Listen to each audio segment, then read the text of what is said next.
ഒന്ന് എടുത്തു വെച്ച് നോക്കണം. പ്രിയാമ്പിൾ വായിക്കുമ്പോൾ തന്നെ ഏകദേശം മനസ്സിലായി ഫെമിനിസം എന്നാണ്. ഫെമിനിസം പല ഡിഫിനിഷനിലുണ്ട്.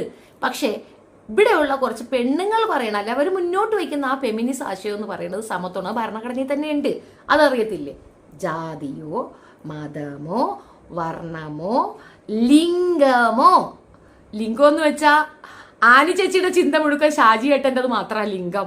നമുക്കൊരു സാധനം ഉണ്ട്, അതിനെ ലിംഗം എന്ന് പറയത്തില്ലെന്നാ. അതിനെ ലിംഗം എന്ന് തന്നെയാണ് പറയുന്നത്. ഭരണഘടനയിൽ പറഞ്ഞിട്ടുണ്ട്, ലിംഗത്തിന്റെ അടിസ്ഥാനത്തിലോ വിവേചനം പാടില്ല. ജാതി മത വർഗ വർണ്ണ ലിംഗാടിസ്ഥാനത്തിൽ വിവേചനം പാടില്ല എന്ന് പഠിപ്പിച്ചിട്ടുണ്ട്. പഠിപ്പിച്ചില്ലേ? വള്ളിക്കൊടുത്തി പോയിട്ടില്ല. അതാണ് പ്രശ്നം. പോയപ്പോ ശ്രദ്ധിച്ചിട്ടുണ്ടാവില്ല. അതെങ്ങനെയാണ്? ഒച്ചന്റെ പ്രായമുള്ള ഒരുത്തനുമായിട്ട് ഒളിച്ചോടാനായിരുന്നല്ല മിടുക്കിക്ക് ഉത്സാഹം. ഇന്നും ഇത് പഠിച്ചിട്ടില്ലെങ്കിൽ നിങ്ങളെ പോലെ ലോകമന്ദബുദ്ധി ആരുമില്ല. ഒന്നാമത്തെ കാര്യം, ഫെമിനിസം എന്താണെന്ന് നിങ്ങളൊന്ന് അറിഞ്ഞിരിക്കുന്നത് നല്ലതാണ്. സമത്വം, ഈക്വാലിസം, അത് നിങ്ങൾക്ക് മനസ്സിലാകണമെങ്കിൽ കുറച്ചുകൂടെ കാര്യങ്ങൾ ചരിത്രബോധത്തിലേക്ക് വരാം. അല്ലെങ്കിൽ ചരിത്രബോധം പറഞ്ഞങ്ങോട്ട് ഫലിപ്പിക്കാനൊന്നും പറ്റത്തില്ല. എന്നാലും എൻ്റെ ചെറിയ അറിവിലുള്ള കാര്യം പറയാം.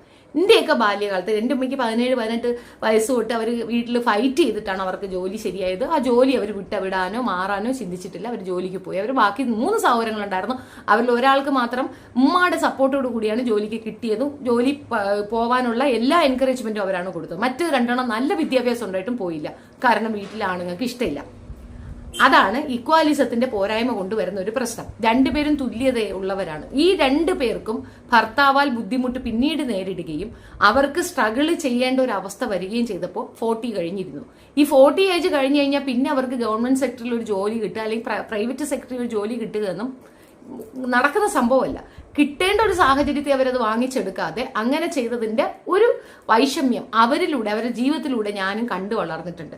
പിന്നെ രണ്ടാമത്, പലയിടങ്ങളിലും ഇന്നും, പണ്ടത്തെ കാലമല്ല ഇപ്പോഴും, വാരാന്തയിലേക്ക് പെണ്ണിന് വരാനുള്ള പെർമിഷൻ പോലും ഇല്ലാത്ത ഒരുപാട് കുടുംബങ്ങളുണ്ട്.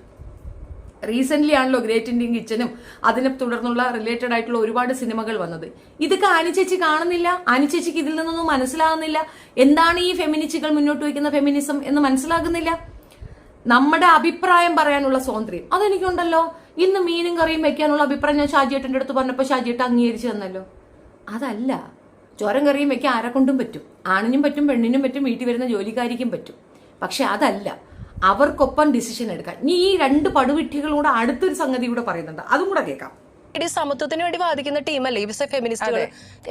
ഇതില് ഇക്വാലിറ്റി എന്ന് ഉദ്ദേശിക്കുന്നത് എങ്ങനെ ഈക്വൽ ആവണം? പുരുഷന് സ്ത്രീ എങ്ങനെ ഈക്വൽ ആവുന്നത്? ഒരിക്കലാവില്ല. ഞാൻ ആ ഭാഗത്ത് നിൽക്കുന്ന ഒരു വ്യക്തിയാണ്. ഒരു സ്ത്രീയുടെ ഒരു കാലിബർ അല്ല ഒരു പുരുഷന്റെ കാലിബർ. രണ്ടും രണ്ടല്ലേ?